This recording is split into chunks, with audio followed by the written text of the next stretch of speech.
একটা our channel কেমন আছো তোমরা? আশা করি ভালো আছো আর আমিও ভালো আছি। Happy new year. 2025 সালে এটা প্রথম ভিডিও। তো 2024 সালে আমি কি কি হারিয়েছি আর 2025 সালে আমি কি কি চাই আমার জীবনেতে সবটাই আজকে তোমাদেরকে এই ভিডিওর মাধ্যমে শেয়ার করব।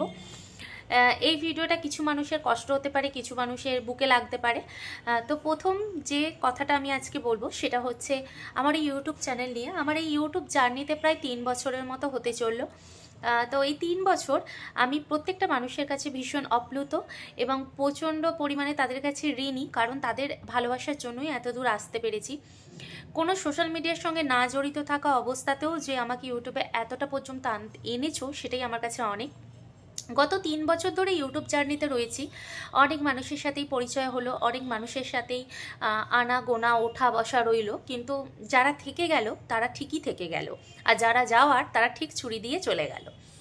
তো যারা থেকে গেল তাদের মধ্যে কিছু মানুষের নাম বলি, যেমন হচ্ছে আমার মামু, লাকিমণি, মৌসুমি দি, আয়ান আম্মু, রূপালি দি, মধু দি, রীতা দি, রিয়া বনু, আরও অনেক মানুষ আছে যারা আমাকে প্রচণ্ড পরিমাণে ভালোবাসে এবং তারা বিশ্বাস করে যে আমি কখনো কোনো জিনিস খারাপ করতে পারি না, খারাপ বলতেও পারি না।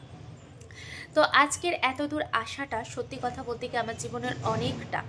2024 সালে আমি অনেক কিছু পেয়েছি, হারাইনি সেরকমভাবে কিছুই, তবে পেয়েছি অনেক কিছুই।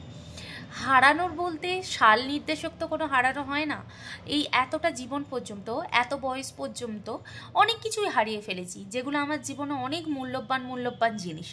তবে 2024 সালে সেরকমভাবে কিছু হারায়নি, তবে পেয়েছি অনেক কিছুই। যেমন বাপের বাড়ির সাথে মিল হলো, 2 মায়ের বাড়িতে যেতে পারলাম, শ্বশুর বাড়ির সাথে মিল হলো, শ্বশুর বাড়িতে যেতে পারলাম। তো এই কটা জিনিসই আমি পেয়েছি এবং শ্বশুরবাড়ির প্রত্যেকে আমার বাড়িতে এসেছে, শ্বশুর শাশুড়ির সঙ্গে দেখা হওয়া, কথা বলা, তাদের আশীর্বাদ নেওয়া, এগুলোই 2024 সালে আমি পেয়েছি।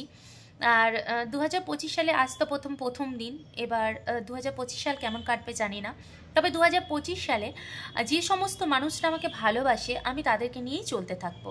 যে যেমন ব্যবহার করবে আমি তাকে ঠিক তেমন ব্যবহারটাই ফেরত দেবো। কারো প্রতি সেরকমভাবে মায়া রাখবো না, বিশেষ কিছু মানুষ ছাড়া, যাদেরকে আমি প্রচণ্ড পরিমাণে ভালোবাসবো, যাদের সঙ্গে আমি যারা আমার ভালো চাইবে, আমি বুঝতে পারবো একমাত্র তাদের সঙ্গেই কিন্তু আমি সম্পর্ক রাখবো। আর যে সমস্ত মানুষটা আমি বুঝতে পারবো আমার পিছনে ছুরি দিচ্ছে, আমার সঙ্গে উল্টোপাল্টা কথা বলছে, মিসবিহেভ করছে, তাদেরকে আমার জীবন থেকে তো দূরের কথা, আমার জীবনের একটা কোণা পর্যন্ত আমি আর রাখবো না। মানুষদেরকে নিয়ে তো চললাম। এবারে 2025 সাল চলে এসেছে। 2025 সালে কিছু শত্রুদের জন্য কথা বলি, যাদেরকে না বললেই তো একদম হয় না। ওগো শুনছো, 2025 সাল চলে এসেছে, আর বসে বসে এ কি করছে, ও কি করছে, এর নামে কথা, ওর নামে কথা, ওর মাথায় চড়ে আমি বড় হব, ওর সম্পর্কে ওর কাছে কান ভাঙিয়ে আমি বড় হব, ওকে ছোট করব, ওর কাছ থেকে আমি ওকে সবার কাছে খারাপ করে দেবো, ওকে কেন সবাই ভালো বলছে, এইসবগুলো ছাড়ো গো। এইসব চিন্তাভাবনাগুলো 2079 সালের এই চিন্তাভাবনা, এগুলো নিয়ে 2025 সালে তোমরা আছো কেমন করে বলো তো? তোমাদের মানে সালের পর সাল চলে যাচ্ছে, মানুষের পর মানুষ চলে যাচ্ছে, কিন্তু তোমাদের চিন্তাভাবনার কোনো রকম একটুকু বদল হয়নি বলো। আসলে বদলটা হবে কি করে? নিজেকে বদলালে তবে তো বদলটা হবে। আমি যদি নিজে বদল হতে না পারি তাহলে আমি বদলাবোটা কি করে? হ্যাঁ, সেটাই হচ্ছে কথা।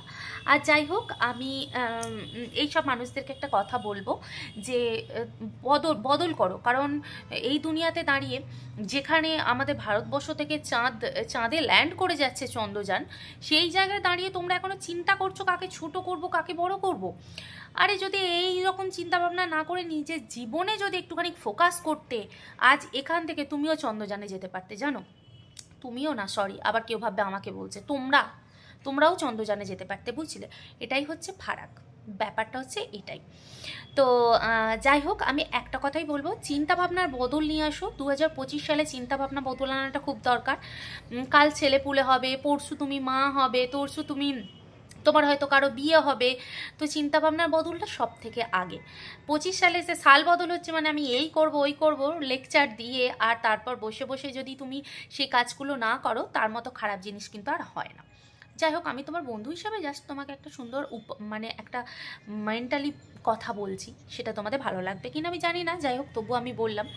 তবে এই এর নামে তার নামে ওর নামে কথা বলে লোকের কান না ভাঙিয়ে নিজে যদি একটু কনসেন্ট করো, তাহলে দেখবে অনেকটা বড় হবে।